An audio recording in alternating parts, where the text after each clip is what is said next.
So let me go back to the beginning here.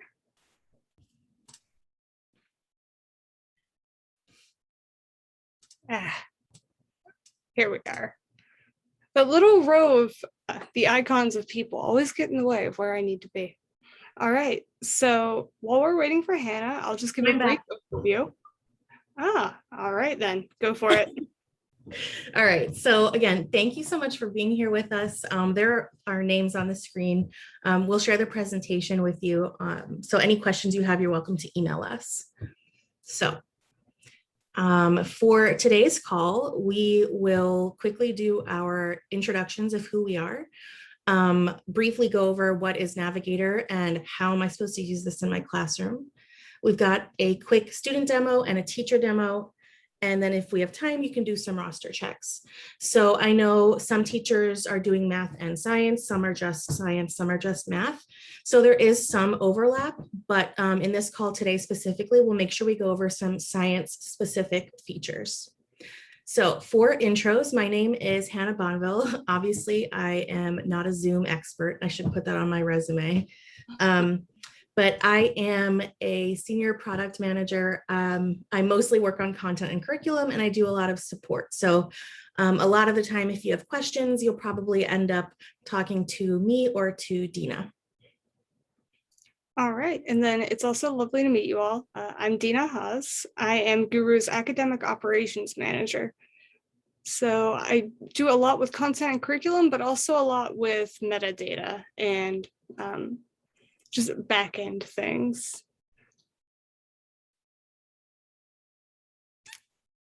Do you want me to continue, Hannah? Oh yeah, please, go ahead. All right. So before I can talk about what is Navigator, I need to talk about how Gooru came to be. So Gooru was founded by Prasad Pram, whenever he was working at Google. That's where the Goo in Gooru comes from. So while he was working at Google, he was actually leading a large team help develop Google Maps. So he took that idea and thought, why can't we apply this to learning? Why can't we figure out where a student is and show them where they need to go to get to their destination? So that's how Navigator works. It's able to map out a route for the student that we call the learning journey. And it's also able to reroute as students encounter challenges or show proficiency. Additionally, we have all kinds of data. We have data and reports that are available at every step. You'll see we have very many flavors, but you just need to pick the one that works for you. And then the data in that is actually also designed to be actionable. So whichever report you find the most useful, excellent. And then I should also note that Navigator is not meant to be a replacement. It's meant to be a supplement. We're just here to help fill in any gaps.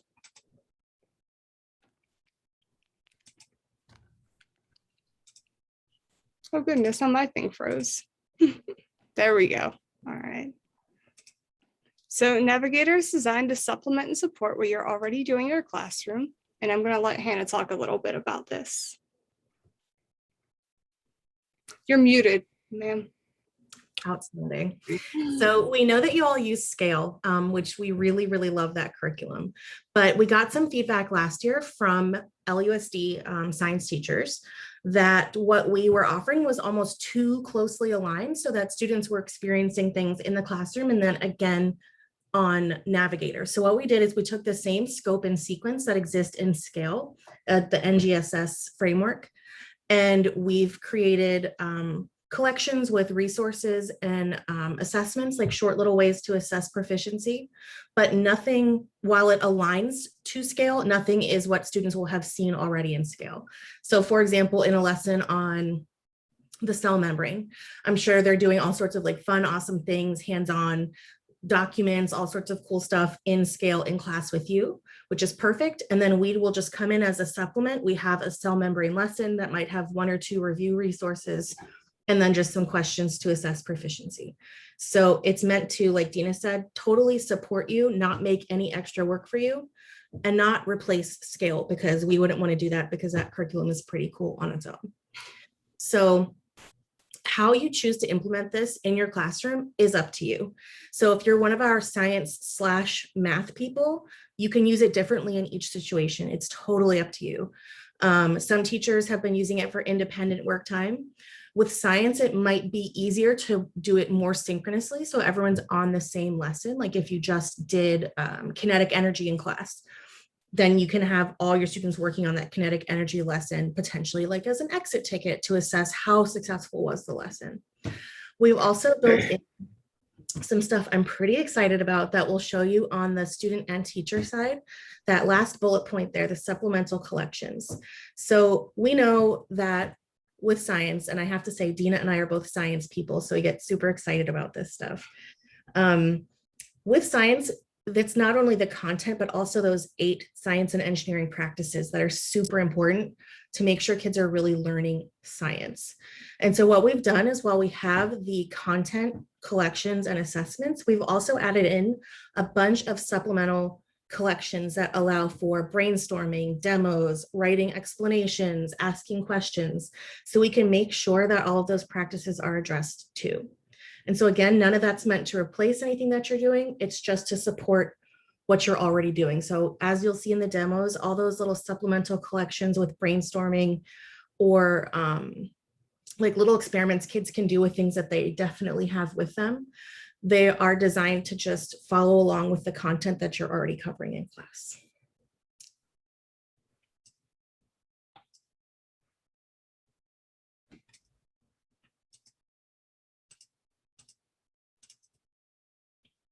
All right, and then I'm just going to give some fun data points. So as one of our lab schools, you are lucky to be in one of our exclusive 5 lab schools. But beyond that, we have many collaborators globally. And then just some fun numbers, such as 3.2 competencies are gained on average per week. Competencies are learning standards. That's just Gooru speak. And then I'm just going to go to support resources. Okay, so we've got lots of support out here. What we've done in the last, I don't know, maybe 4 or 5 months, with a lot of feedback from LUSD teachers and from Katrina and Heather, is we've made a lot of updates based on what you all thought would be best for you and for your kids.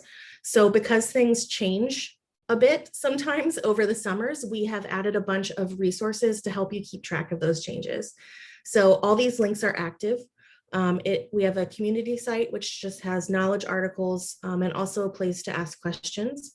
We have a user handbook, which is just a Google Doc that shows screenshots and how-tos. And we also have a YouTube page that we update pretty frequently with short little, like 2-minute to 4-minute videos on how do I do blank. As always, you are more than welcome to email us at support@gooru.org or Katrina. And your students are already all rostered in, so you can start with them tomorrow if you want to. We are going to have weekly office hours to just allow you some space if you want to pop in and ask a question and get a person face-to-face. We'll have that too. We have those scheduled out, so we'll share the links with Katrina as well.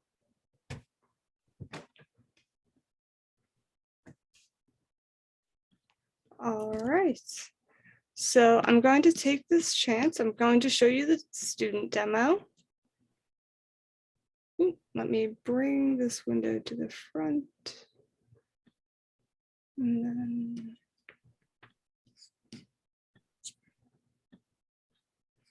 All right. So I'm just going to show you the student experience from the login. So I'm using this account, Peter Opte.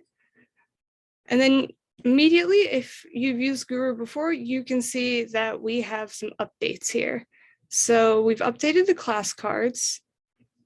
So now they have their performance, their average performance. This is yearly, their time spent, and then their progress through the course. So they started and they're 15% of the way through the entire learning journey with all the gaps. Then that'll show up right here.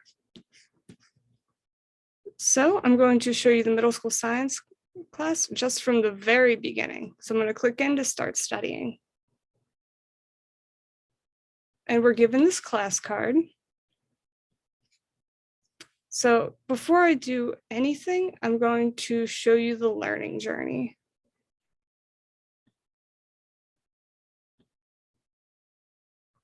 All right, so the very first time your students click in, they're going to be shown their proficiency profile. So you'll see this on your end as well, and then they can also access this at any time. But it shows all the domains along the bottom axis, and then all of these blocks going up are the standards or the competencies. So your student's goal is going to be to build up their skyline block by block until they reach the screen line, which will be grade level proficiency. And this account has data from a different science class, so there's this little blip here. But your students will be, it'll be empty and they'll be able to then build up from the ground up. So then they just need to click Review Destination. And then they'll click Show Route. And this will give them an overview of their entire course structure. So you can see Unit 1, they can see the lessons that are in there. And then they just click Start Studying. And it will take them directly into their very first lesson. So that's the high-end overview of your students' very first interaction with Gooru. And now that you've seen that, I will take a step back, and then I'm going to show you this page. All right. So that skyline we just saw, that shows up right here. So your students can see that all the time. And then learning journey, now that they've clicked in, they can resume if they'd like just by clicking play, or they can click this to see their entire learning journey. And I'll show you that right now. So like we said, the learning journey is the sequence of lessons and the collections and assessments that your students will interact with. So we can see here the very first unit, structure, function, informational processing. And then we can also see all of the other units, such as Earth systems. So within each unit, we have a few lessons. And then within each lesson, there's also a collection, an assessment. And then we have these, as Hannah said, built-in demos, writing prompts, etc. So then if we click play, we'll go right back into that study player that we just saw a moment ago. And then we can see that previously, whenever I was in there for about 5 seconds. We can see that that time has remained and it's still counting. And then over here on the left-hand side, we can see all the different resources that are in the collection. And then we can also see the practice questions. So once your students are in here, they'll watch the video or read the resource. And then they just click next once it's completed. And then next. And then they'll be presented with some practice questions. I'm not going to make you watch the video, but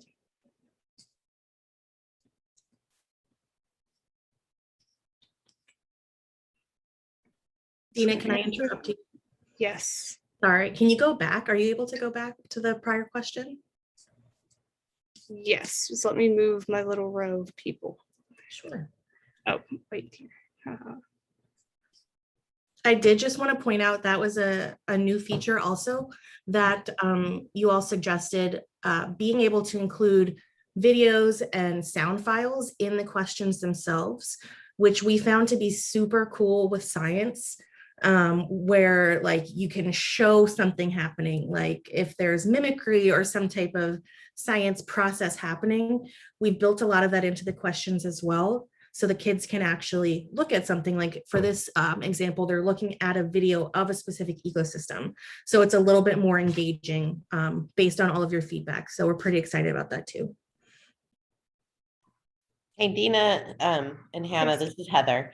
I'm wondering, is this similar to the math in that when they, let's say they finish their quiz and they don't pass, that it's going to route them to another resource? Yep. So we've got these supplemental resources built in also, yep, for the same functionality. If there's struggle, then they will get that support resource. Awesome.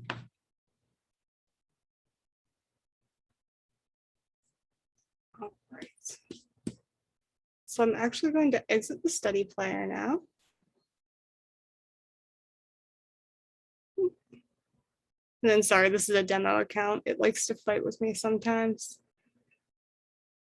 All right, and then after your students have interacted with the collection, you can actually see, well, you and they can see the amount of time they've spent over here. And then additionally, after they answer an assessment of questions, their score will show up right here. And then Hannah will be able to show you that a bit better on the other side. It has a traffic light system.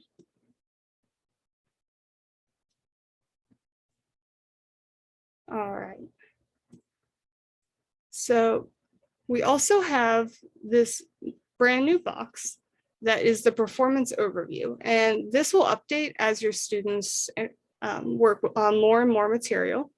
So it will show their overall score for their learning journey and any class activities. Additionally, they'll be able to see how many lessons they've mastered, the amount of time they've spent, and then the estimated time to completion. And then if they get any recommendations from the system or from you, the teacher, they'll pop up right here. So Hannah likes to affectionately call this the happy box because they can see all of their progress in one spot. And then finally, there are also, if you post a class activity, that will show up right here. And the classroom activities are similar to math as well, where you can teach your lesson for the day and then assign a class activity that they go in and they take essentially the quiz in order to find out whether or not the class has mastered the concept you just taught. Exactly. If we have time at the end, Dina, slash, if I remember, I'll post a class activity as the teacher, and maybe we can pop back into the student side and just show what that will look like for the kids. That is And they get credit on their skyline and everything for it, right? Yep. And then I'm just going to do this again quickly.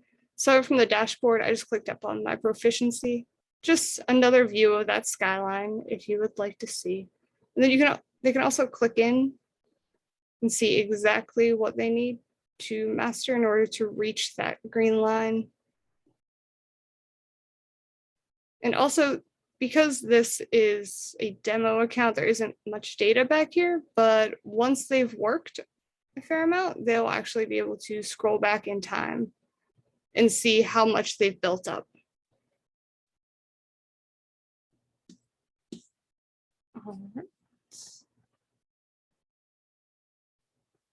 Hannah, are you ready for the teacher side? Yep. All right. Remember to unmute myself. All right, so let me share. So hopefully something that you notice on the teacher side is that it looks very similar to the student side, and so that's intentional. So here I am. Are you able to see the screen here? Hopefully. Yes. Okay, perfect. So whereas we made the student class cards, we updated them to include that information, like how far into the course they are and how much progress they've made and scores and things like that. If you used Gooru Navigator in the past, you'll notice that the teacher cards look the same as they did. So we didn't really change much around on here. We left it alone. So I'm going to work in the middle school science class. That is the class that Dina was a student in. So I'm just going to show you sort of the reverse view, the view as a teacher. So clicking on the image will bring you directly into the course. I'm going to actually just click on this icon here that says learning journey. But again, you could just click on the image and it'll bring you in. So On Dina's page, she showed you the student learning journey, where it's the individual student's map of what they need to learn. And so in the case of science, we are keeping students together. So whereas for math, there are those domain-based diagnostics to assess gaps in past grades. The input that we've gotten from you all is that it's better for science to work more synchronously. So rather than using it for gap filling in such a way as we do with math, to keep it more of like an assessment of mastery of things that are taught that day or the day before, things like that. So all of your kids' learning journeys will look pretty similar, which again is fine. That gives you the freedom to say, hey, I just taught, let me pick a lesson here. I just taught about the nucleus. So everybody in the last 15 minutes of class, go into your lesson 6, nucleus, and complete the collection and assessment. Like the lesson numbers, everything will be the same for all of your kids. So this should make it easier for you in science to direct them to specific lessons so you can get a clearer vision of where they all are.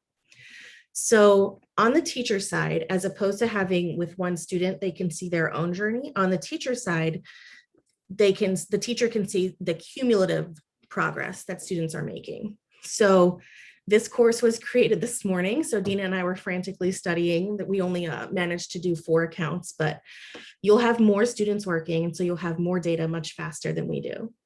But we all worked in unit 1. So I can see as this teacher, this is my class, I've got 4 students that have completed something in unit 1.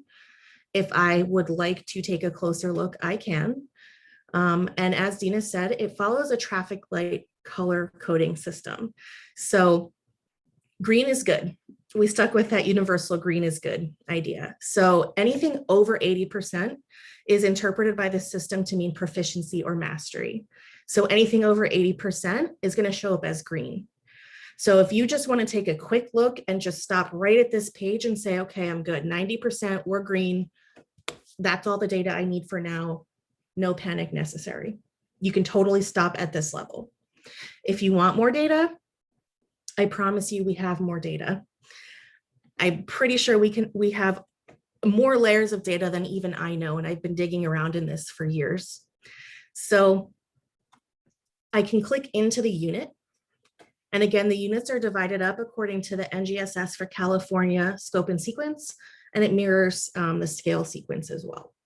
So if I'd like to get a little more specific, like who are the 4 kids? How are we averaging 90%? What exactly have they been working on? You can just click in. And again, we've got the traffic light system. See, I told you, Dina and I are science people. I don't think we could stomach not trying our best on these science assessments. So we're all green here. So again, as a teacher, like this makes me feel good. I don't need to panic. I see all green. If I want to stop at this level of data, totally fine. Let's say, for example, though, I see all my green, green, green, and then all of a sudden I see like a yellow or an orange or even red. So like the yellowish orange color is associated with that like middle area, moderate struggle, anywhere between 79% and 51%. Like, don't need to go into full reteach panic mode, but you might just want to pay attention a little bit because something's not clicking. So that'll show up in yellow and your eye will be drawn to it. Or if it's a more significant struggle, so less than 51%, where you really probably do need to make that data-informed instructional decision to reteach or small groups or something like that, that shows up in red. And again, your eye will probably be drawn to it. So again, if this were my classroom, I can just take a quick look. This all looks good to me. It's all green. Great. Again, if you want more information, there is more information. So let's say you assign to your class of 23 students. Sometime before the end of the week, you all need to complete and master the living versus non-living lesson. I can see only 4 students have worked on it. So again, I can click in and I can see who worked on it. Who am I crediting with doing their assignment? So I can see I've got these 4 students have worked on this particular lesson. I can see their scores. So the score that we see out in this box here is the average. So clicking in gives me a little bit more detail. I can see I've got 3 kids did an amazing job. And I've got one student that struggled. So in a larger class where you have 20 or 30 kids, this is actually super useful. You can sort by score. So this isn't not the best example because we've got 3 kids scoring all the same here. But if you imagine in a group of 30 kids, all the different scores that you have, and they're sorted by default alphabetically, it's a big old pain to try and make small groups out of that. So you can actually sort by score and it'll just chunk it for you. Like who's in the red zone of scoring less than 51%, like there are some serious issues happening. Who's in the sort of warning area of scoring in that yellow zone between 51 and 79, and then who's in the mastery in green. So it'll just chunk it out for you. So if you need to just quickly see who is in the red here, so I can pull them and do small groups, you can just sort by score and say, boom, boom, boom, you 4 come with me, everybody else keep working. So it is pretty helpful. And again, this is all the same as it is with math. So up until a couple of things that we'll talk about in the near future, the functionality is the same between math and science. So just to recap here, the learning journey on the teacher side gives you as deep a dive on your data as you want. You can see at the unit level, you can click in and see lesson level information, and you can click farther in and see student level information. So you really have as much or as little data as you want. And I really like the word Dina used in the beginning of like flavors. Whatever flavor of data works best, by all means, use that. I was in the classroom for 6 or 7 years, and maybe on the weekend I would have time to look at student specific data. But in the moment, like I just need to see where are we in red? Like panic mode, what do I need to reteach? So I'm thinking for me, it would have been useful to just see this lesson level data. Where am I red? Where are we green? So that is the learning journey tab. The next place I want to take you is the student locator. And so those 4 icons, I'm just going to head back to our class card real quick just to show you. These 4 icons are the same 4 tabs at the top of the screen. So you can access anything from this class card at the very beginning, or once you're in the classroom using the tabs at the top. So there's more than one way to access all of this stuff. There's not one right way to do things. So I'm just going to take us over to our student locator tab. And you can think of this like the high level, where are my students located? What do they know so far? So on the learning journey, we had that unit specific and lesson specific information. On the student locator tab, you actually have student specific information. So again, this is pretty much the same information though, presented in a different way. So if this is your vibe, then this is what'll work for you, then by all means use this screen. Whatever helps you make those informed decisions that are productive for you and your students, whatever it is, that's the one we want you to use. So this shows me all of my student skylines. So Dina showed you the individual student skyline. Here, again, this is a class that is like 6 hours old, so there's not much data. I can see all of my student skylines. So again, imagine that you have, I don't know, 20 or 30 kids, and maybe they're all at different levels. So true, they are working on the same lessons at the same time, but some students might not be mastering them. Some students might be struggling. So just at a really high level here, I can see of the students that have started work, Peter is a bit farther behind. Jenny and Neil and Jose are a bit farther ahead. So I can actually click in to take a look. I'm just going to click into Jose here. And I see the same exact skyline that the student sees. So this is also a really good point of discussion if you have like a one-on-one conference with your student. You're seeing the same skyline they are. You have the same view that they do. So the student can access their skyline whenever, and so can you. So just like with the student skyline along the bottom, we have the domains. So the domain here, number 9, is from molecules to organisms, structures, and processes. I can see there's been some work done in energy and in earth and human activity. So again, just as with the student version that Dina showed you, the green line is the goal. So green is goal. The objective is for the student to get their white skyline where they are now to meet this green line. So I can see here that this particular student, Jose, has mastered, 6 competencies or lessons so far. That's the dark blue. The light blue are lessons that he has worked on, but not quite mastered. So potentially areas of struggle. You can absolutely click in to take a look and see what is that lesson and what work has been done. So there's that light blue. I can see that he worked on it, but didn't submit anything yet. So that's all the light blue means, is it's either been worked on and not submitted or finished, or worked on, submitted, but not mastered. So again, here's another light blue. Let me just check what the issue is here. Again, it's another instance of the student started it and just didn't finish it. But if you have a student that, let's say, took an assessment and got like a 50%, that would show up here, and it would give you just, again, that chance to make the data informed instructional decision of maybe that particular student needs some more support on that content area. So as you can see, again, I clicked in and it zoomed in. As with the learning journey, there is as much or as little data here as you want. So you can leave it at the whole class level view, just comparing skylines to each other. You can click in and look at a specific student skyline. And if you're really data adventurous and data hungry, you can click farther in and look at specific competencies. So it's totally up to you what would be most useful.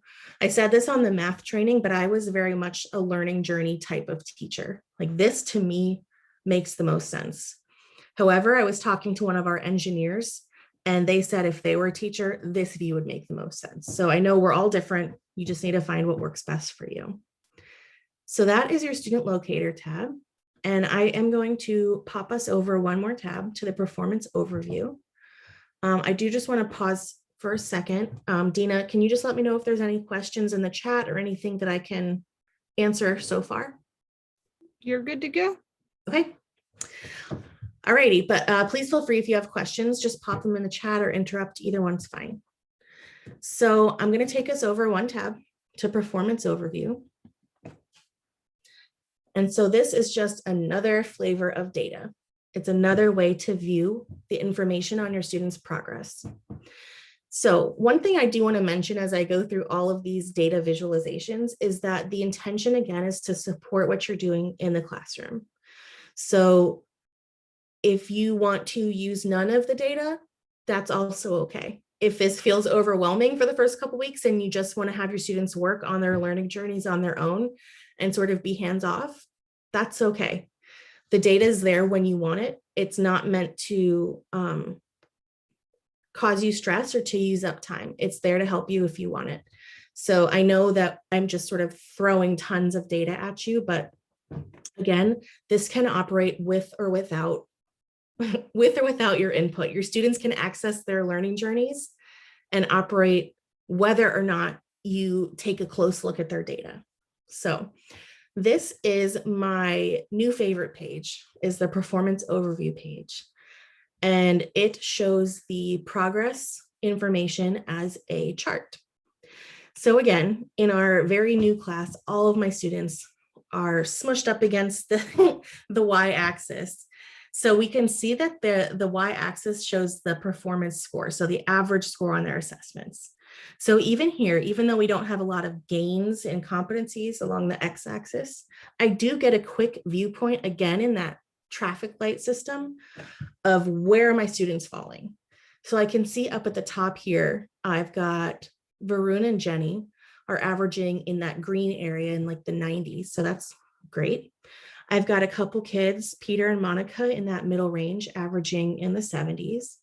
And then I have some students that are in red and they're got some struggle going on. I've got Jillian and Neil, and then I have Evelyn and a whole bunch of other students. So just be mindful that the 0 here Sometimes, or obviously in this case, it shows up if no work has been started.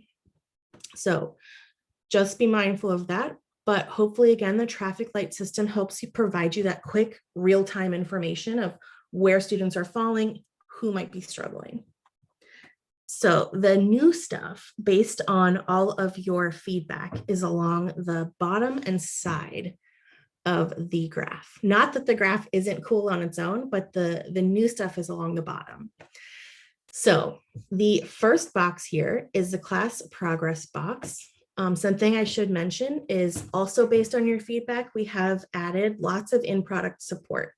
So this is a demo account, but you'll notice on your own accounts when you log in and check, there's lots of little question mark icons and they're all over the place. So if you see one of them, just click on it. All it is an explanation that we've written of what is this that you're about to click on, where will it take you when you click on it. So we're hoping that all of this new data, you're more easily able to access it with all that in-product support to tell you what it is that you're actually clicking on. Or you can just go with my method, which is click on it, cross your fingers, and then just rely on the back button. It seems to work pretty well. So the class progress box shows you really high-level overviews.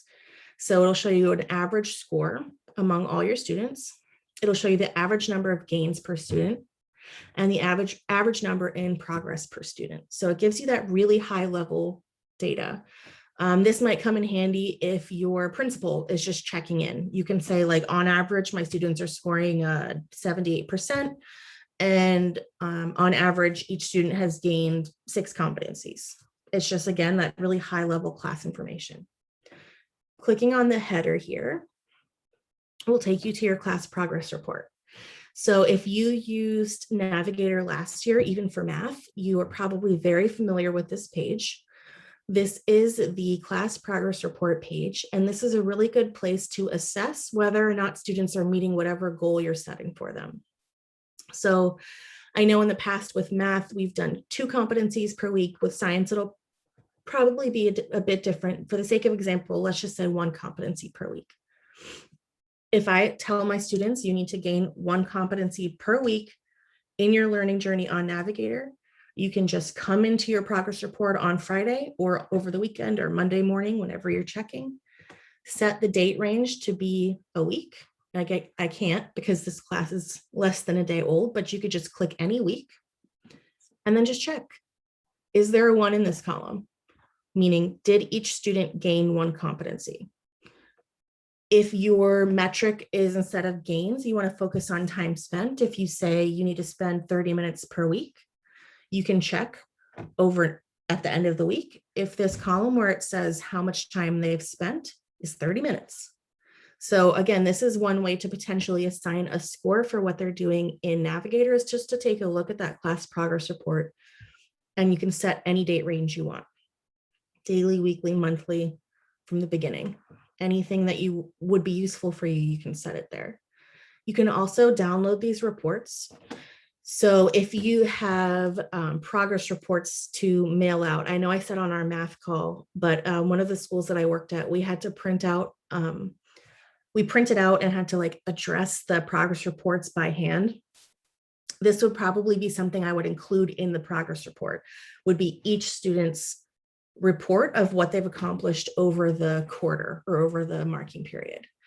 So just clicking the download and print, it's pretty easy. It renders really nicely. I've been practicing printing those today. So another thing you can do from here, again, if you want to, is just click into a student to see more information. So if I've got a conference with Jenny's parent or guardian, I can see this bit of information here. So this all looks good. You can see which specific competencies Jenny has mastered. You just click on her. So it just provides you that student report. Dina, I'm assuming Jenny was you because there's no way I tried this many lessons. So I just had it running in an incognito. So Jenny/Dina has been very successful in this course so far. So again, I can set any date range I want, and I just get that student specific report. So you have the option to download all of them and do with that what you will, or you can just look at a specific student one and download that and send it home or use it in conferences. And it has that information that's in that happy box on the student page. If there's a streak, like if they've mastered 4 things in a row, that's mentioned. How many suggestions they've taken is mentioned. So we're trying to not only shout out the scores, but also those non-score or non-directly score related victories. So there's lots of ways for kids to succeed and lots of places for them to be shouted out. So those reports are available, like I said, on Class Progress Report, this box right here. We also, I should say, have lots of videos on our YouTube page right now showing you how to access these things. So it's okay if like 3 minutes after the call, you don't remember any of it. That's totally fine. There's lots of resources to remind you. So this box in the middle, I probably won't spend much time on just because I don't have any real data for this class, but all it does is it just splits up into chunks how many competencies or lessons your students have mastered. So you can get a really quick view. Let's say 50% of my kids have mastered 3 competencies.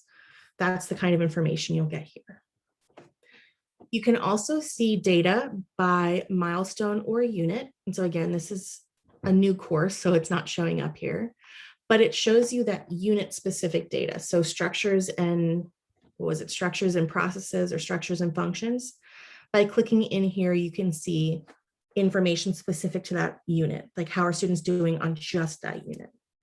And for science, you can disregard this box here because there's no diagnostic. So disregard that one. And these 3 are the ones that will be of interest to you. One last spot, and then I will assign a class activity so we can see what it looks like on the student side. So the last spot here that I want to show you on the teacher performance overview page is this box here. So opportunities for growth. So this is just another way where we are flagging for you where students might be struggling. So all that's listed in this box is the domain or unit, the standard, and then the description of the standard. And the number here shows you how many students have attempted and submitted, but have not mastered that specific lesson. So I can see here in my energy PS3 1 lesson, 3 of my students have tried it, but haven't mastered it. So in my class of 23, that might not be a big concern. I think I remember from my learning journey, I've only had 4 students work. The fact that 3 of them have struggled on this is a little concerning to me. So I can just click in, see who has worked on it and what their struggle is. So I've got these scores here, so they are not good. So I have the option to stop there and just pull those 3 or 4 kids and say, like, we're going to do a reteach, or I'm going to assign you something extra to work on. You also have the option to assign that extra suggestion through the system. So the system will suggest to you collections and assessments that might be useful to help support that concept. If you want to assign it to your students, you just click that orange compass button, like rerouting with a compass, and it just assigns them an extra suggested resource to help support them with this particular concept. It'll appear on their page just where Dina showed you with the little orange compass icon. And they have the option to say, no, I don't want to look at those resources, or sure, I'll take a look. Keep in mind, if they say, sure, I'll take a look, it'll show up in that happy box where we shout out how many suggestions they've taken. If they say, no, thanks, I'm good, the suggestion doesn't actually go away. It still appears on their system until they take it. So they do have agency, but the suggestion that you made doesn't evaporate into the ether. It still exists.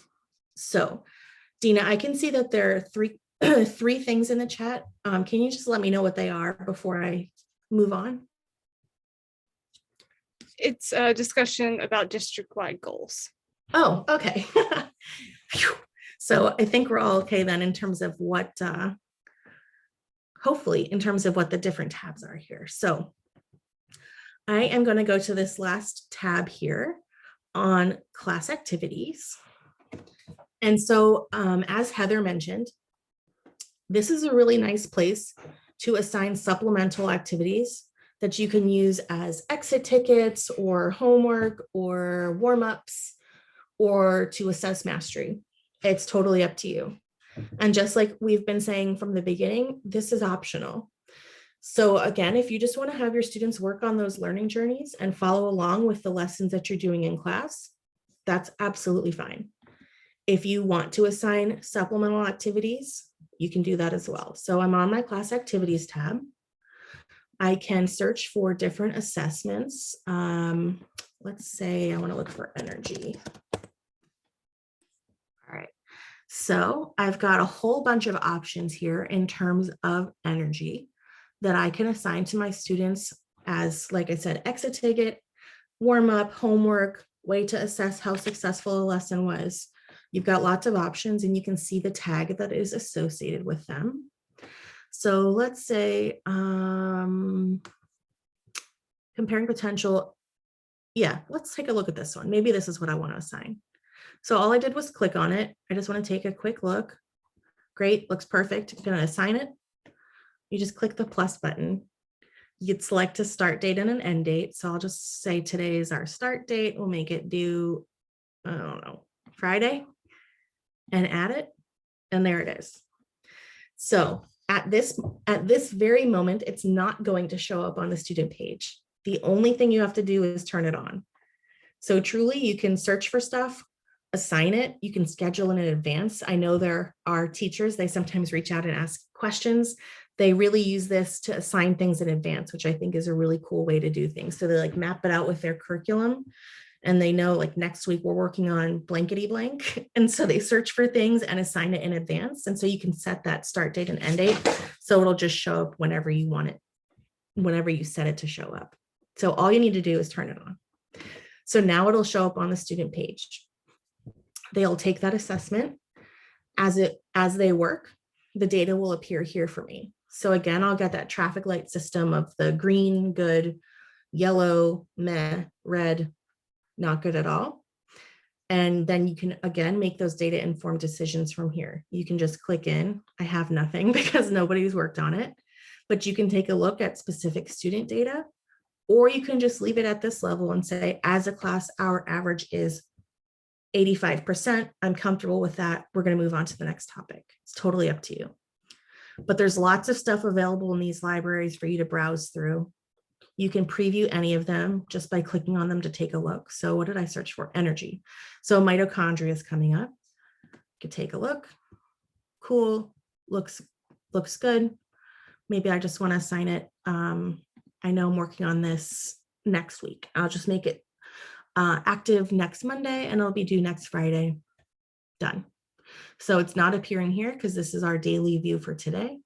But if you go over to the monthly view, we can see that it will be available. Oh, well, in the next month since September is coming. So here it is. And I can see all my information. You have the chance to turn it on, get rid of it, anything like that. So the last little piece here, just to go back to what Heather was saying, just make sure the mastery box is checked off. And that means that the student performance on this assessment will be used to build their skyline. So I'm just going to come back to our daily view. By default, mastery is checked off. So it can be something you sort of check without paying too much attention. It should be checked off by default. And all you need to do is turn the activity on. So again, totally optional, but I was really impressed last year with how teachers at LUSD were using the class activities. I think they were really creative about it in terms of using it as exit tickets and also for state test prep, focusing on those like high need and high struggle concepts. So I am going to stop sharing unless there are questions, and maybe Dina, if you're able to just go back in as the student, we can see if the class activity appears. I can do that. Okay, And actually, go ahead. There is one question in the chat. Go ahead. All right. So we do have plans for a science diagnostic in the future. I do not know the current. Yeah. I'm not entirely sure what the timeline on that is. I am not either, I would say within the next couple of months, but I can ask our engineers. But yeah, that is the plan. And the plan is to have it be the same structure, that domain level diagnostic. So Dina, I lied before I let you show the student side. I just want to really quickly go to settings so we can talk about rosters. I promise I'll only take 30 seconds. So on the class card and also in your class, there's this little wheel icon, gear, I guess it is. You can just click on it and it shows you your class settings.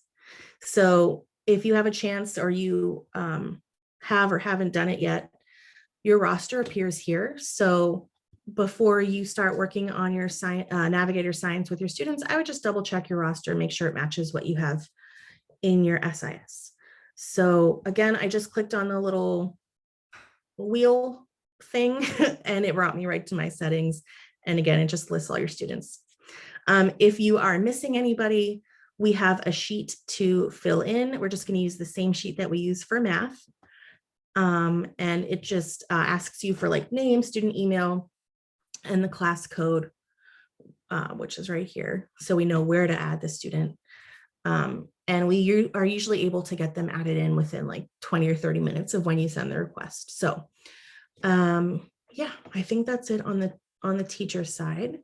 So I'm going to stop sharing, and then Dina, hopefully we can see that on the student side. All right. So let me open this up.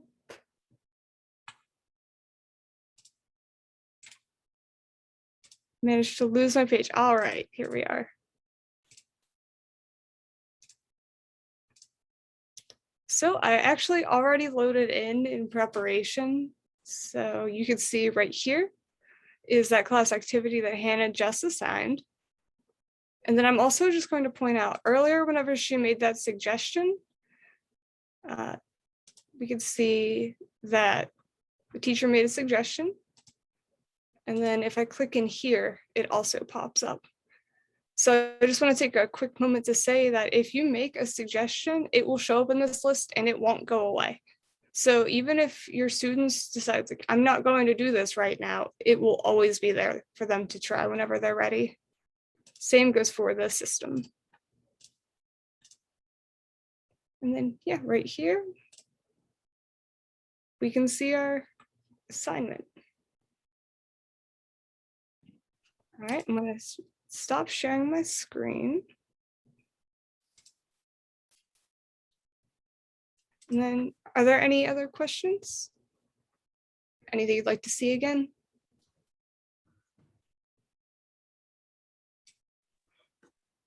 So I have a question. I'm on my Gooru screen on another page, and I have like 3 8th grade classes and 1 7th grade class. When I click on them, I can see the kids' names. Mhm. And when I go to the learning journey, I like what I see, like all the units, they line up really well with this. But when I go to class activities, I can't find those same activities. Okay. That might just be an issue on our end of making sure they're available to you. We can send a note to our engineers just to make sure that they populate.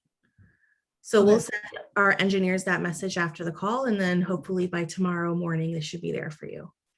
Okay, because yeah, the learning journey looks good, but then I'm like trying to add it. And I'm Yeah. Makes total sense.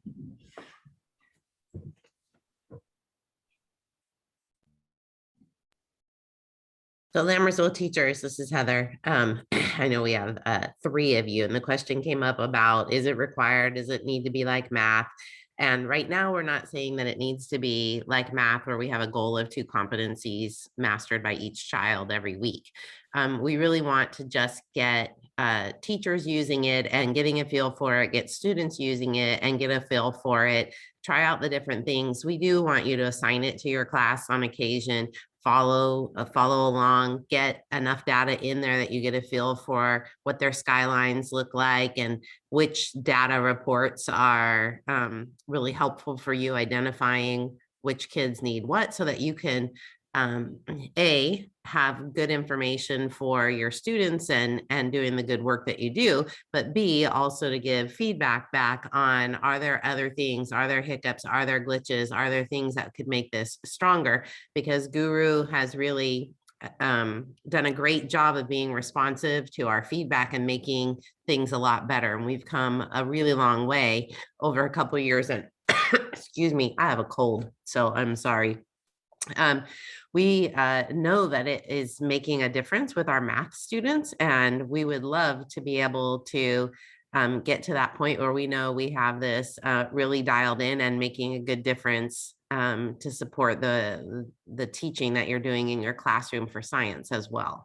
So please do, use it, try it, assign it, look at the different data reports, play with it, do different class activities, all of those different things. Have your kids just use it independently for a while, all the different ways. Definitely. And I should say too, is that you are our science pioneers. So we're really excited to see how it works, but exactly like Heather said, whatever feedback you have, send it our way. We very much rely on what LUSD and teachers at LUSD, the feedback that you have to make things better. So yeah, anything you have to input, good or bad, we want to know. I have a question. Just looking at my my class on Gooru, I'm a little confused. I'm looking at the class activities, and I teach a 7th grade class, and it's giving me scope and sequence for 6th grade. Oh, okay. That's no big deal. We can fix that on our side. Thanks for letting us know. I was like, am I doing something wrong, Nope, or is that not you? Nope, we can fix that. wonderful?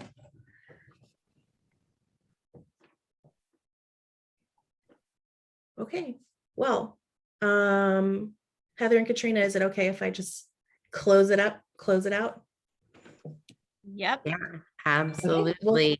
Thank you. Science teachers, I know that Katrina will be sending this out to everybody and stuff too, but you attended it live. So if you could help also share with your colleagues across the district, that would be great. Definitely. Thank you for being here with us. Please let us know if you have any questions, and we'll be in touch. You're welcome to email us anytime. Thank you, you guys. Have a great evening. Thank you. Bye. Bye. So much. Bye.